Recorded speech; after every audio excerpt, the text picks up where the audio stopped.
So hello everyone, I'm Jasmine. And I'm Greta, and welcome to another episode of Uncharted Maritime Tales, a podcast for maritime archaeology enthusiasts. This has been created for our Fathoming the Future project, made possible thanks to the National Lottery Heritage Fund. Today we're also joined by our fellow project officer, Iro. Hi everyone, very nice to be here. Iro is also involved in our Fathoming the Future project. And is often our linguist consultant, including the Greek word Triskelies, which I probably said wrong, which features in our Empress Queen Artifact of the Month video. And that's about a panel from the Empress Queen wreck, which had a symbol on it, which is on the flags for Sicily and the Isle of Man, I think. Yes, it was very fascinating seeing the symbol on the panel for the first time at the Shipwreck Centre. It made me wonder what the meaning of it was, because the first connection I made was with the Sicilian flag, but I thought maybe there was more about it, more to it. So it was very interesting discovering more about it and what it meant while Greta and I researched it. In this episode, though, we're going to be covering a vital part of maritime archaeology methodology, geoarchaeology. Indeed we are. Now, I'll be honest, when I started an interest in archaeology many years ago, I didn't even think that geosciences could actually be used to better our understanding of archaeological sites and human relationships. But it's amazing what it can tell us. So geosciences, for anyone who's probably thinking, what on earth? That's actually a really terrible pun, because it is that. It's earth sciences. It's things like sediments, soils, fauna. And our director, Garry Momber, he's actually going to go into that in a little bit more detail in a moment. But am I right in thinking, Iro, that the prefix geo comes from a Greek word, as many words do, actually? Yes, you're absolutely right. The word is formed by the combination of geo and archaeology, so geo and archaeologia. So geo comes from ye, which in Greek means earth. That makes sense, because geoarchaeology is the understanding of the Earth's formation. And looking at that, you can give some context to the man-made archaeology as well. So you don't just have the pot now which someone used, you now have the environment where it's being used as well. And to talk about this, we have a segment from Christin, who works with us as a senior archaeologist.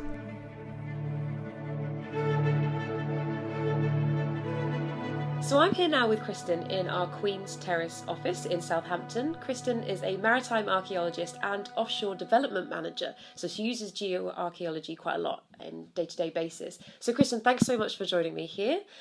Just going into geoarchaeology, it's often described as being a technique that uses earth sciences to answer archaeological questions, but what exactly does that mean?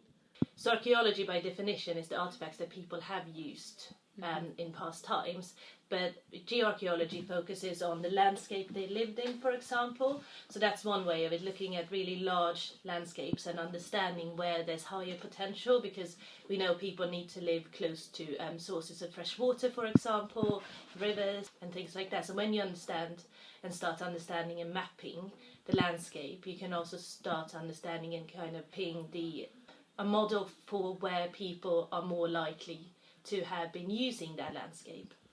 Geoarchaeology there can be landscape, but it can also be looking into what's within the soils and the deposits. So looking at pollen, for example. We know pollen, people are familiar with it because they're often sensitive to the pollen travelling through the air. But that pollen gets deposited within the soil, and then that geology preserves it. So by looking at those samples, we can look at what trees and plants lived at a certain time.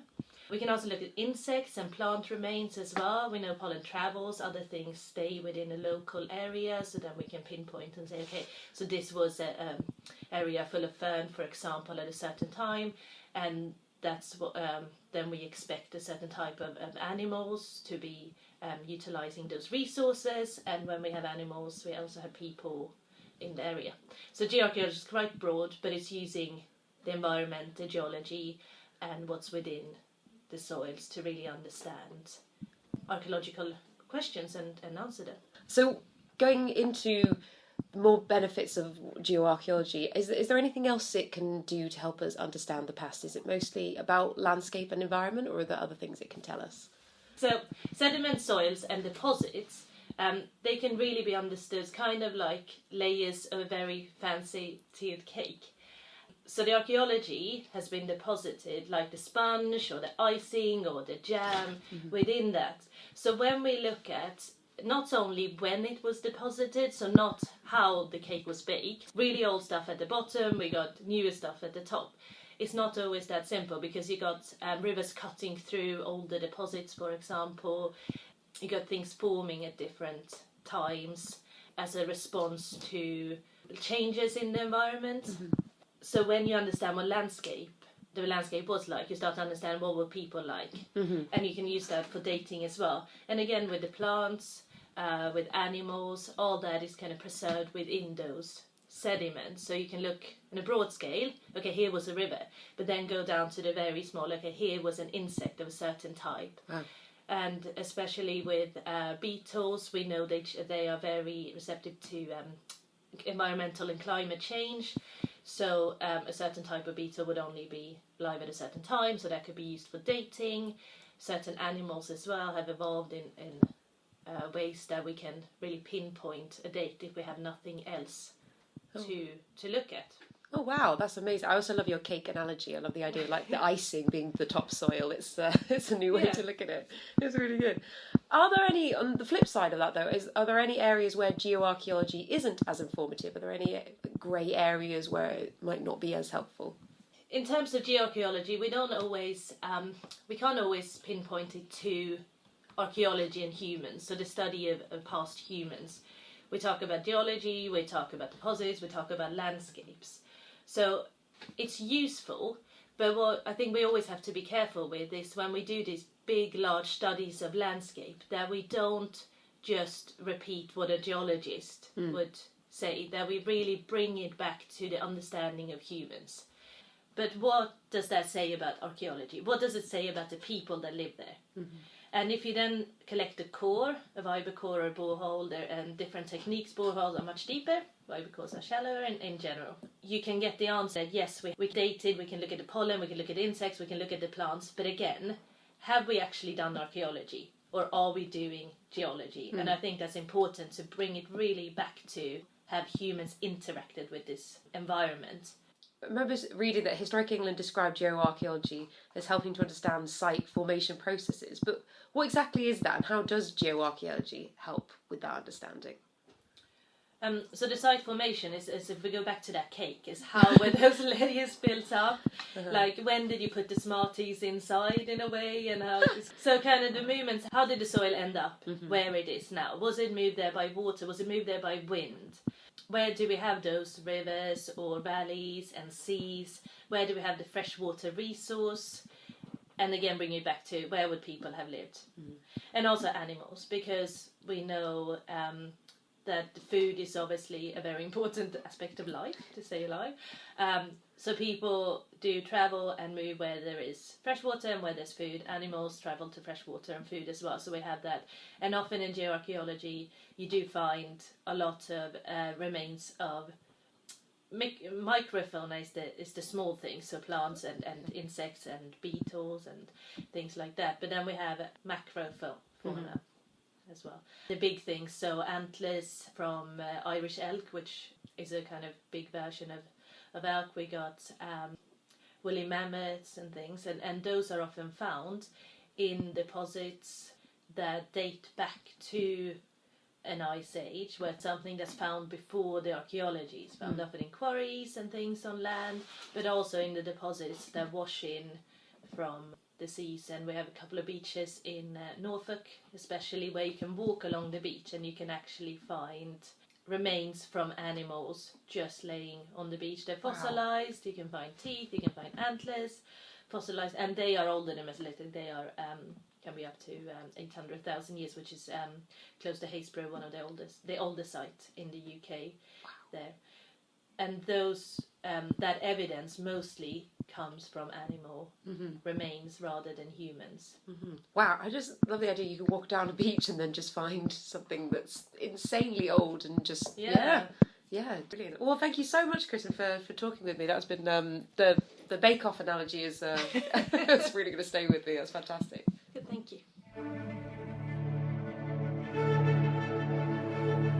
I really like how Christin stressed the connection between environmental sciences and archaeology, but she also kind of brought it back to the human aspect. That was really interesting to me.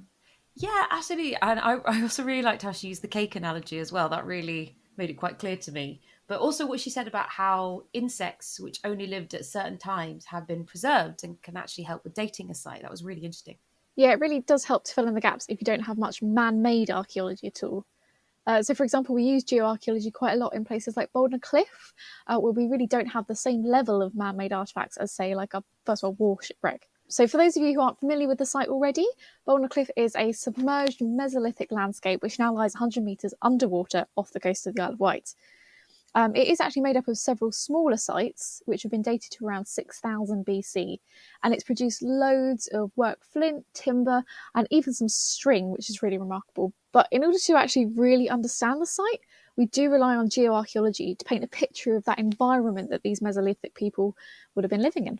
True, and I was able to catch our director, Garry Momber, and get him to speak a bit more on Boldner and what the geoarchaeology can tell us.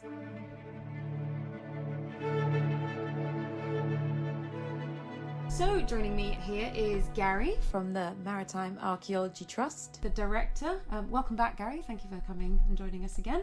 Pleasure. So again, just jumping in here with Boulder Cliff, we've been talking a little bit how geoarchaeology works as a discipline as a whole, but then focusing on Boldner, what can the geoarchaeology tell us about the site? Yes, well, very pertinent, because the what's special about Boulder Cliff is that it was once a valley, and the sediment came in and filled the valley and covered the valley with this 7 metres of sediment, and it would have stayed there and been protected for many, many thousands and thousands of years. So why this is so special, what's happened is you've got a new channel that was formed that cut right through those sediments and formed a section, so it just sort of chopped it in half. It's like there was a sort of an old valley floor, like an old Victoria sponge, let's say, with the different layers in it, and now with the formation of what was actually the Solent, you've got the centre bit sort of chopped out the middle, and then you've got the edges on the sort of north and south. So Boulder Cliff, as I said, is on the south coast of the Solent, the north coast of the Isle of Wight, and it's part of what was an old infilled system. Oh, right, because you mentioned the Solent there. I was going to ask you, how has this changed our minds about the local area, about Isle of Wight and Southampton as an area in general? Well, in relation to the geoarchaeology, say what we've used the archaeology in the landscape to try and understand obviously the people, but also understand the morphology. So we've used some of the archaeology to help date the changes and show what changes were. We looked at changes in the environment, so we understand how what the environment changed over 8,000 years ago. We can work out, and then we're looking at the archaeology within the sediments, and we can look at the sediments and we can see where the sediments actually came from. So some of them came from the north, some from the east, some of the west. Through time, this changed. So we can link the time with the archaeology and date it, and then we can see where the sediments came from to understand how the landscape changed. And what it's told us is that the mainland and Isle of Wight were pretty much connected through this period 8,000 years ago, but actually the connection stayed for another sort of 5,000 or 6,000 years. So it wasn't until about maybe 2,500, 3,000 years ago that we had the final severance of the Isle of Wight from the mainland. I say mainland Britain from the mainland. And that's a lot to do with just reading the sediments, where they came from, and understanding when that final full inundation of marine sediments happened is in that sort of geoarchaeological record. Okay, well, brilliant. Thank you very much, Garry, for joining me and teaching us a bit more about Boulder Cliff. That's okay. It's been a pleasure, Greta.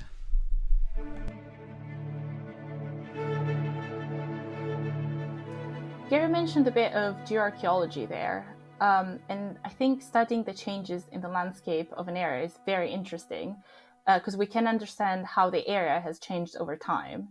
And it's very fascinating to be able to recreate the Mesolithic landscape and to imagine the type of activities taking place there before it was submerged. Yeah, and I also love that he mentions that we can tell where the sediments have come from and how that can actually tell us when the Isle of Wight split from the mainland. It's just so mad that so many years later we can still learn so much from the Solent. So you can read more about Boulder Cliff on our website, and also head to our YouTube channel to see a piece of string from the site that is thousands of years old. Now, it's not just the UK where geoarchaeology is utilised. In fact, the methods are used all around the world. And we now have a segment from Christin on how techniques such as geoarchaeology can inform us about the Mediterranean as well. Christin is an Honor Frost Associate Professor of Maritime Archaeology at the University of Southampton, specialising in ancient Mediterranean seafaring, geospatial data and mapping, and maritime cultural heritage.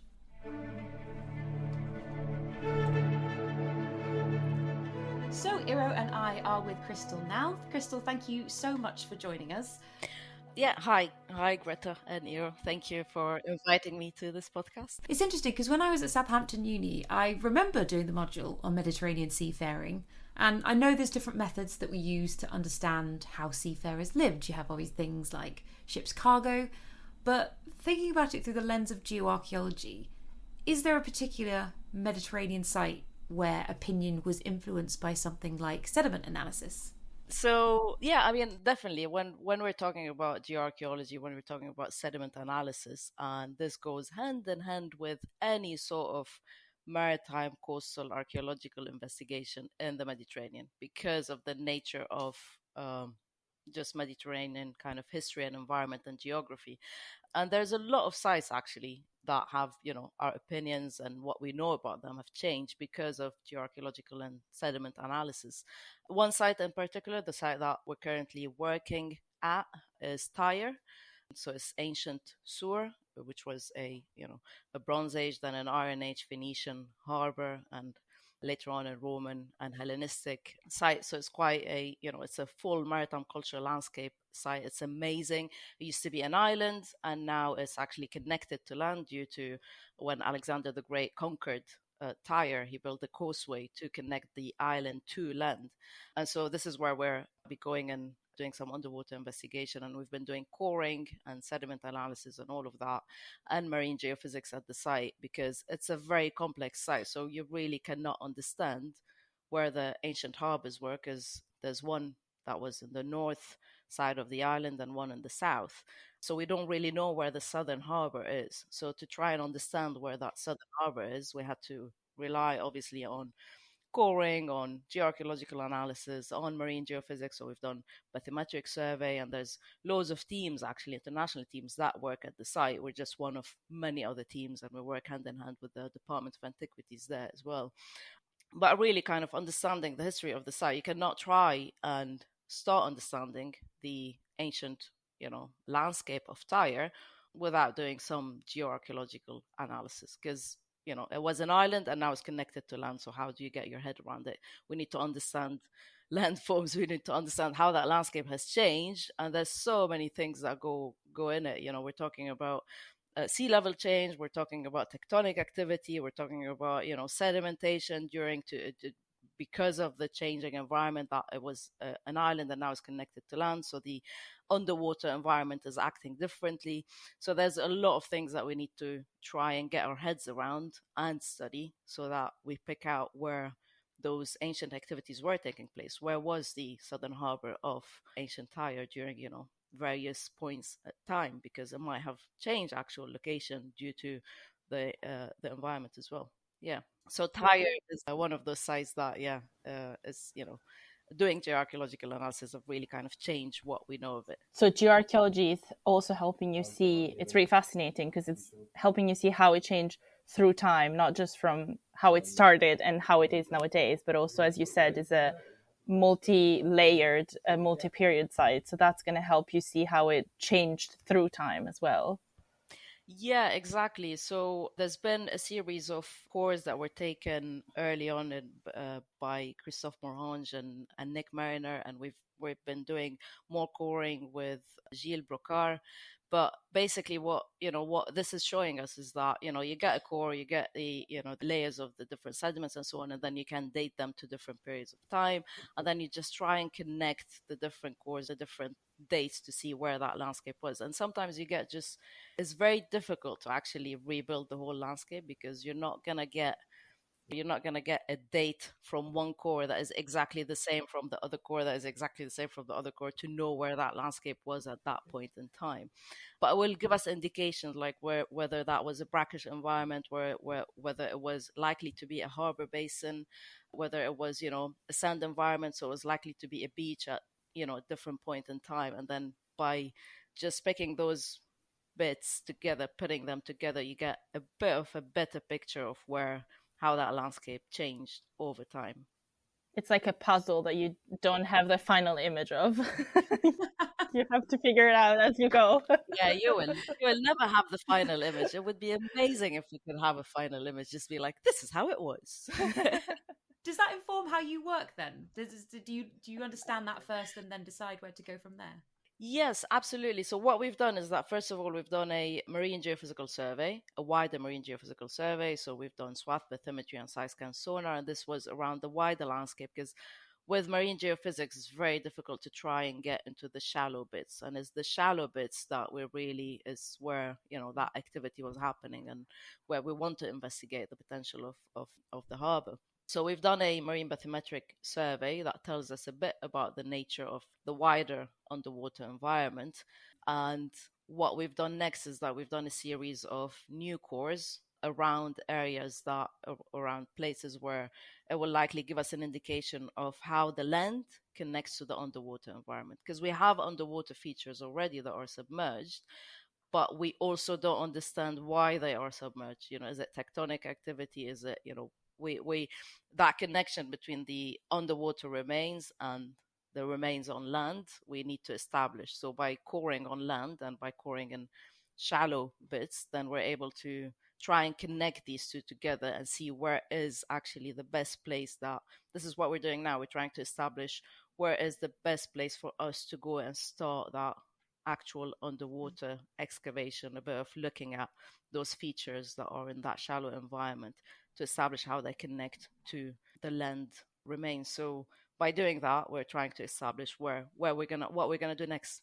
And this is really the kind of benefit as well of all that geoarchaeological analysis and geophysical analysis, is that sometimes it's the first step to help us understand the wider environment, and then hone into what we need to specifically, or identify what we need to do in terms of next steps at the site.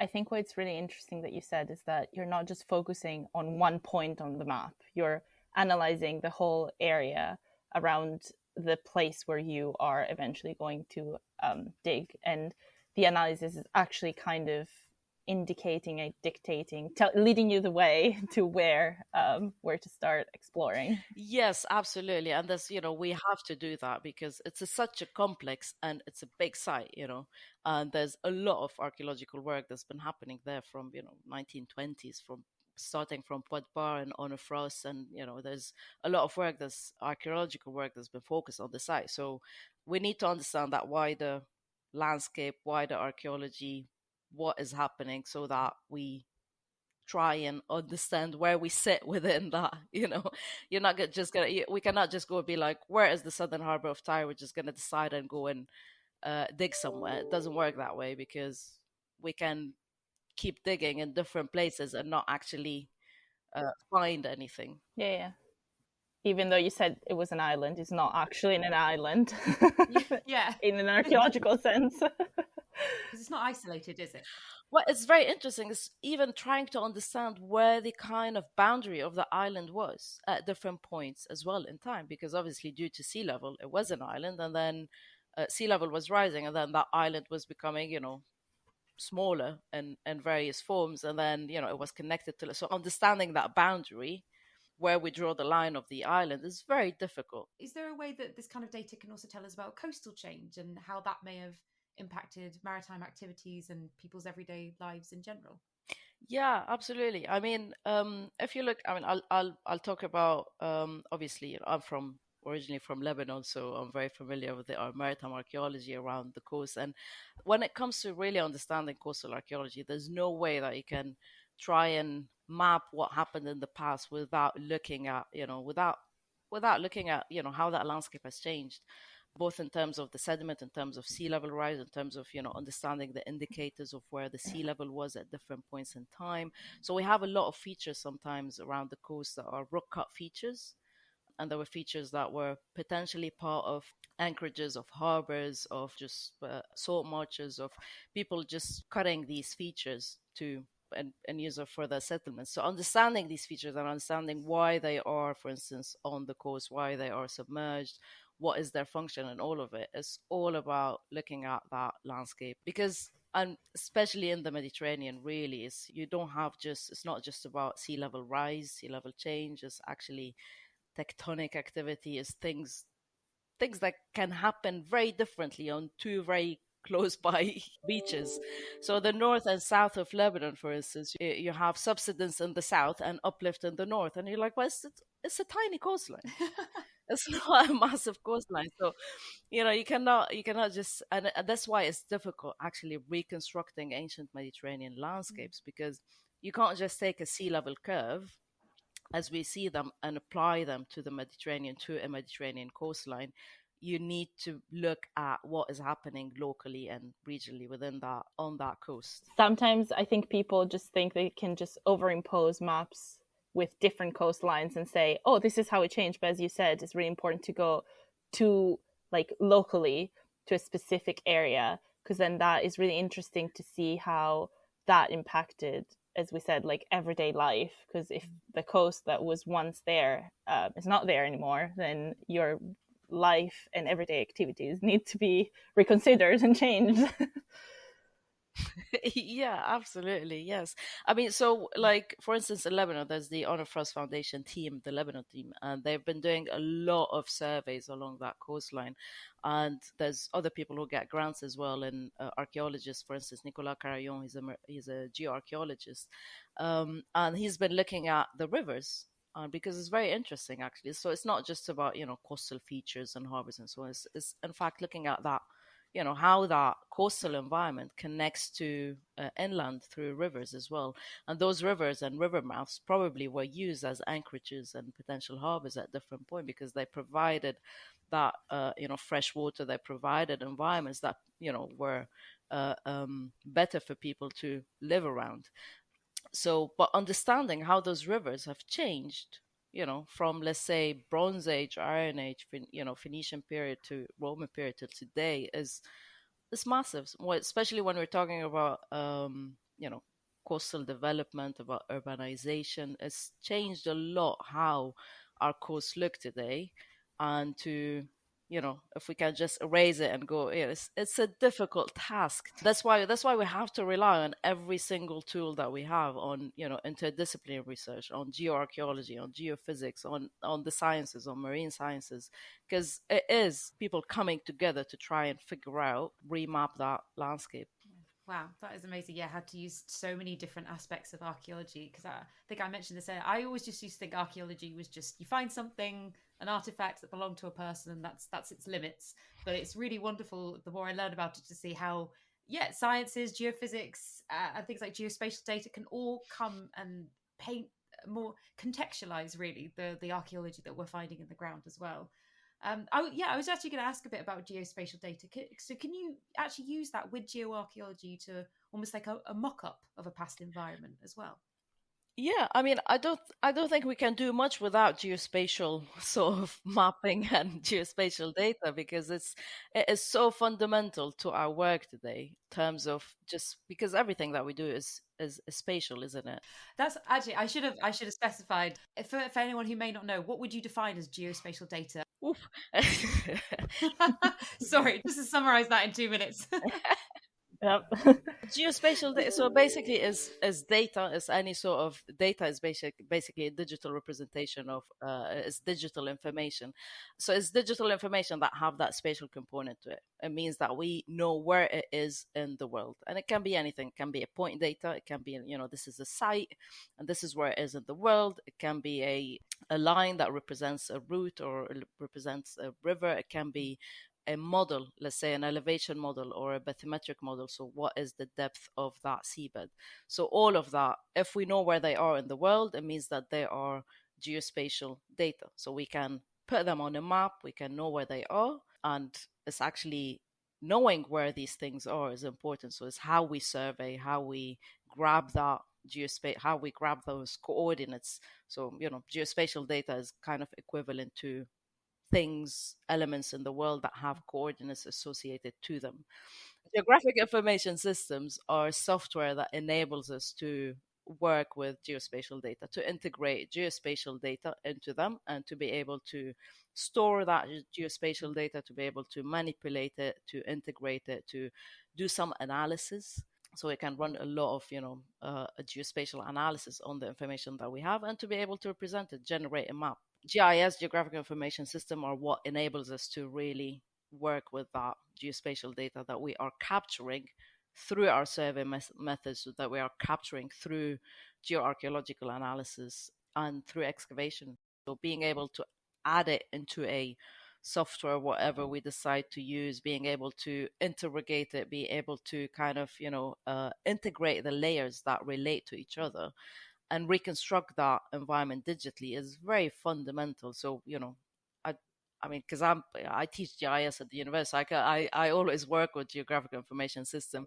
For me, it's a given. I can't do archaeology without that, without applying geospatial methods to the questions, to the research, to post processing, to dissemination, to representing that ancient landscape. Because it's basically a repository where you can put different types of data, and then, as you said, see it visually and see how sometimes connections that you didn't see necessarily when you had different pieces of paper with the different analysis results, but all of that can be brought together and see how it connects and intertwines on a GIS. Yes, absolutely. That is the joys of working with a GIS. Well, I might leave it there, actually. I feel we could chat about this all day, but we probably should wrap it up there. Thank you so much to Crystal for joining us for this. And it's been absolutely wonderful to chat to you. Thank you very much, Crystal. Thank you both. Thank you.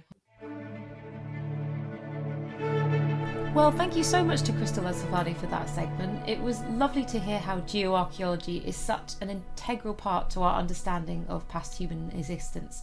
It was also brilliant to learn a bit more about geospatial data and how that's pivotal to understanding basically every aspect of archaeology.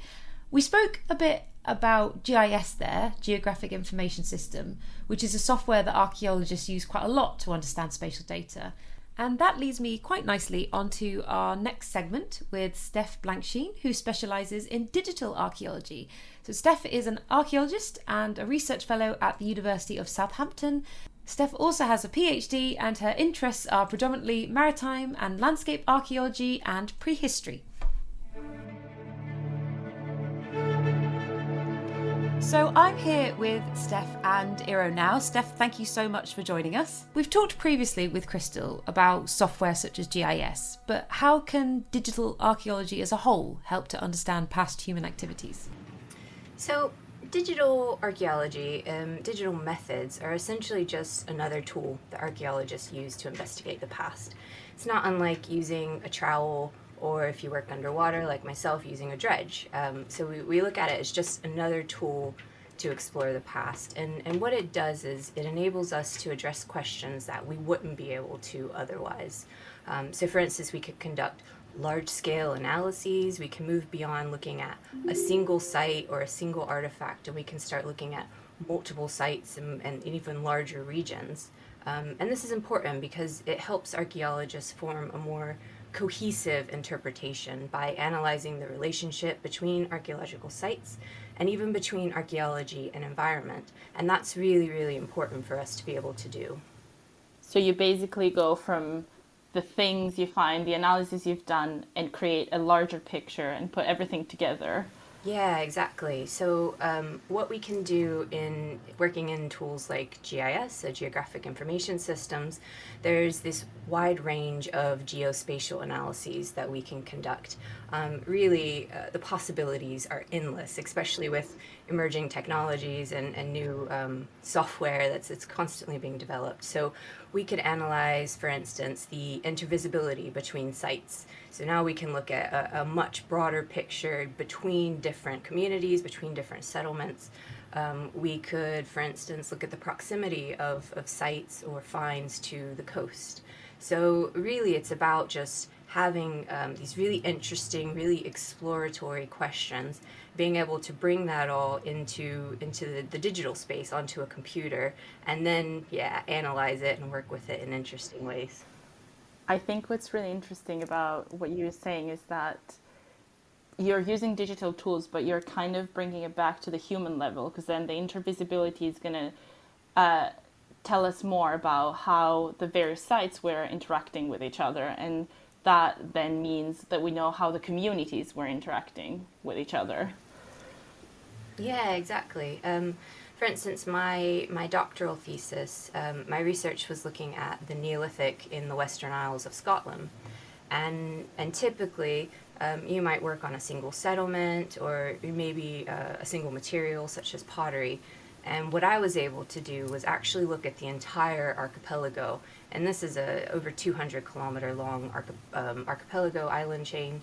And so what I was looking at was this idea of an archipelago-wide identity. And the only way that that was formed, what we're seeing in the archaeological record from the pottery styles and the monuments that were being constructed, the only way that was able to be formed was through connectivity, through movement. So we really then have to bring that sort of large-scale analysis down to the human level to think about what was the nature of that movement, how were people actually moving through the landscape, through the seaways, and we can start to we can build this much richer picture by sort of putting ourselves in that space as well and seeing from their perspective. Walking through some of these landscapes, you realize it is so challenging. Like, how were they doing this? And then you look at the seas, it takes 2 hours to take a modern ferry across to these islands. And people were doing this 6,000 years ago in crazy little boats. So yeah, it brings it down to that personal level, and it allows you to connect, especially through that space, through that environment.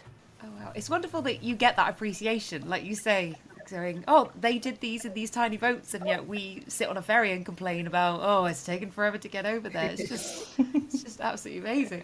Well, we've also spoken a little bit on this episode about cores and how they help us understand sea levels.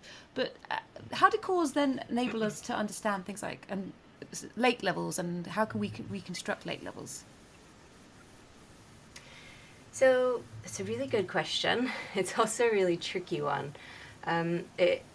So with sea levels, we know that in general, eustatic or global sea levels have been rising throughout the Holocene, or basically since the last ice age.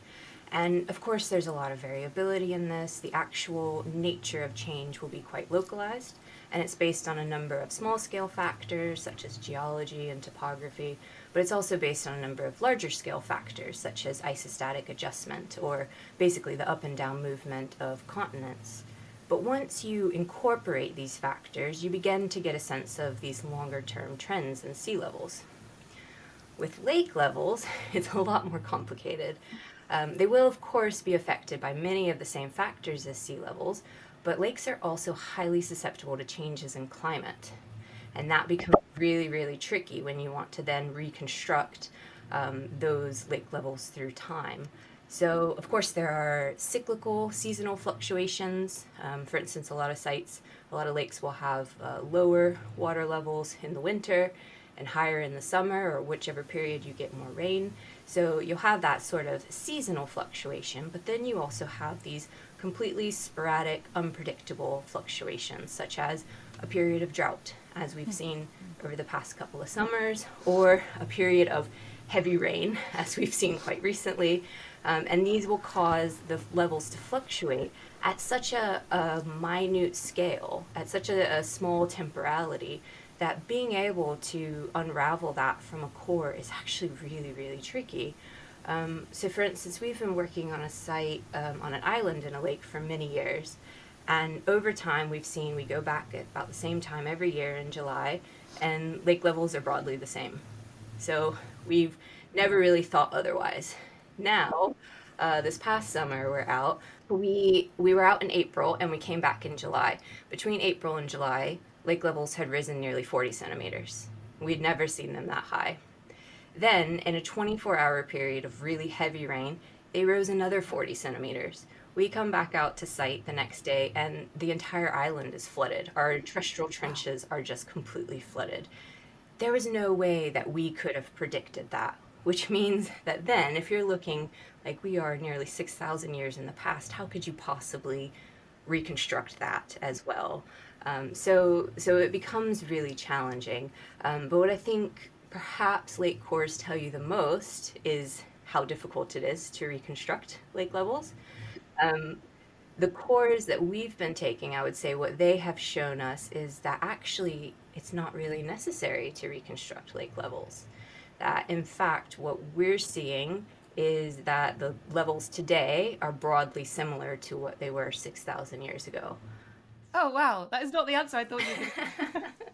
Well, because I'm guessing the cores just give you a broad picture, but they're not going to give you what was happening on a daily basis or even monthly basis. And so that's when experiencing the landscape, going in person on site, and then experiencing these changes, then you can actually better interpret the cores. Because as you said, then you realize maybe reconstructing lake levels is not as relevant in this case, because you experience the landscape and you understand that the information you get from the cores might not be what you're looking for in this instance. Yeah, exactly. I should say now that was a bit dismissive, but we have taken lots and lots of cores around the lake. And a lot of the deeper cores that we took actually turned out to be really tricky, because what we found when we dated some of the materials in the core is we actually had older dates on top of earlier dates. So there's been a lot of activity, perhaps slumping, there's been some sort of dynamic events within this lake that are then making things even more complicated. But we have taken a number of cores much closer to the shore, and especially on the island itself. And that's when we then start to get really useful information when we compare it to the archaeology. Because now we're kind of matching what we see with what the core is showing us. So, for instance, we have this structure, it's a submerged structure around an island. We've taken a series of cores. The question is, were lake levels the same, broadly the same, or was this completely dry land, or was it a marshy area? Now the cores can tell us that, especially the cores that we've taken on the island, because we see this really distinct contact layer between the archaeology and the lake bed clays. So that tells us it wasn't a marshy environment, because you wouldn't have such a distinct difference between the two. And it obviously was water. It wasn't dry land, because we see the archaeologists sitting on the lake bed. So yeah, it does tell you things, and there's a lot more obviously that can be extracted from the cores. So obviously I said we've dated some of the organics that we found in the cores, and we can look at pollen, for instance, and think about what the landscape around the lake was like. And we can look at diatoms and sedimentary DNA, so we can understand what the ecosystem in the lake was like. But again, none of those things are really, really getting us to actual lake levels. So it is very tricky. It's very interesting, though. So we've been talking a bit about cores as a method of collecting geoarchaeological data, so taking samples out of the ground, which is quite invasive. How does that data compare to, say, the benefits of non-invasive data? Yeah, so, well, archaeology, as most of us know, is inherently destructive. So if you take a core, if you do small-scale sampling, it will be less destructive than, say, excavation. But once you extract that environmental archive, that's it. You can't put that back in place. And you now have to then conserve that archive, record it, and do your best with it. Non-invasive methods, non-intrusive methods are basically a way to see through the ground without actually having to dig into it. So in its broadest sense, non-invasive methods are known as remote sensing, essentially seeing or sensing through a surface remotely without having to touch it. That is a main advantage of these methods, because you don't have to disturb the site to find out what's there, and you can actually use it in advance of any more invasive methods by finding the best place to take your cores or to excavate. And that's been used quite extensively in archaeology with much success, I would say. So looking at things like geophysical data as well, I know that's such a broad topic to go into in such a small segment of time, but what's the advantages of that data rather than invasive? Yeah, so one of the things that we can do is we can, again, going back to the benefits of digital methodologies in general, you can cover a much larger area than you could if you were taking a core, if you're doing these sort of small scale test pits, anything like that. So you're covering a much larger area, you're getting a more comprehensive picture of the site. And So, for instance, we've been working on a site for many years, the same island. We started excavating underwater in 2021, and it was only then that we realized that the submerged deposits are much larger than what we had imagined. We had taken cores before, as I've said, but we didn't know where to best place the cores. So we guessed, and we said, okay, well, let's go just a few meters out from the island. We have archaeology there. Okay, great. Now let's excavate where we took the core. Oh, wait, it's bigger, it keeps going. Oh, okay, this is interesting. So the cores obviously weren't able to tell us that because we didn't know the best place to take them. What we decided then was we needed to go and do some geophysics. So we've done different sorts of mapping of the lock bed, but in this case we wanted to trial ground penetrating radar. In this instance, water penetrating radar, which is essentially the same method. You just are in a boat rather than on the land pushing a trolley. So it's quite fun. And it's really, really interesting because that then allows you to see through the surface in a way that we couldn't possibly with excavating or with cores. It's really good to see how geoarchaeology fits in with other techniques used as well. Often I think it's quite easy to think of these as isolated subdisciplines or technologies and just think, well, I'm a geoarchaeologist, that's what I do. But it's really fascinating to learn how, like you say, they can all complement each other and really help each other out. Well, thank you so much, Steph, for joining us. This has been really, really insightful, and it has been absolutely wonderful to have you. Oh, thank you for having me. It's been great. Thanks, Steph.